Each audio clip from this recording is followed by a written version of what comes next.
مش عارف اطلع لك مبرر اللي انت تشتم شيكابالا.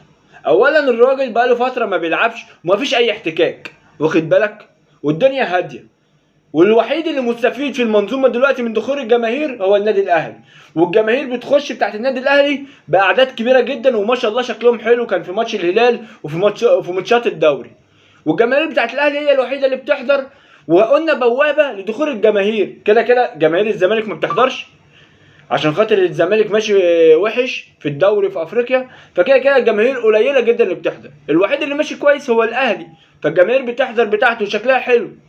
المبرر بقى اللي انت تطلع تشتم شيكابالا في الوقت ده، يعني مش مفيش اي احتكاك، مفيش اي حاجه، ما عملش اي حاجه، الدنيا هاديه، عايزين ايه قبل ماتش السوبر؟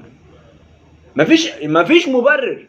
وترجع تزعل لو الراجل عمل حاجه، يعني ساعه ماتش السوبر برضو اللي كان في الامارات قعدتوا تشتموا شيكابالا من بدايه الماتش لغايه اخره، وزعلتوا في الاخر اللي هو عمل حركه مش كويسه، وهي حركه مش كويسه.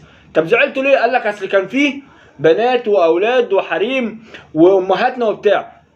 يعني ايه؟ يعني المنظر ما كانش حلو، والحركه اللي عملها شيكابالا مش كويسه. طب هل الامهات والاخوات والبنات اللي كانوا قاعدين ما كانش سامعين الشتايم اللي انت كنت بتقولها؟ ما سمعوهاش؟ الحركه بتتشاف والودن ما بتسمعش. ما انا مش فاهم، ما انت عمال تشتم شيكابالا طول الماتش بامه وبمراته وابنه، كانت حلوه، كانت البنات مش سامعه، كانوا الامهات مش سامعه، كان الجماهير اللي قاعده جنبك مش سامعه، لكن اول لما عمل لك الحركه زعلت، قلت اصل في حريم، في بنات، في امهات.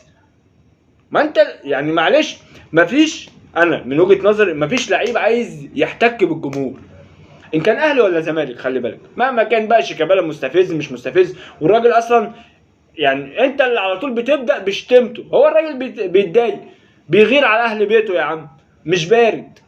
خلاص، انا ليا اصحابي اهلاويه، لا مش كده، مفيش الالفاظ اللي بتطلع دي، حتى لو في تحفيل بيبقى في اطار محترم. انا ليه اقل من واحد او اشتمه؟ هستفيد ايه؟ ما هي كوره، هي لعبه، انا اخد ذنوب واتشتم ويتعمل لي حركات واعمل حركات، ايه اللي استفاد؟ هستفيد ايه يعني؟ ما الاهلي الحمد لله ماشي كويس، والزمالك ان شاء الله يبقى كويس، هستفيد ايه اللي انا اقعد اشتم في لاعب ولاعب يرد عليا؟ يعني انت كده حبك للكيان، يعني انت كده واو، يعني انت كده الجامد، انت كده خايف على الكيان؟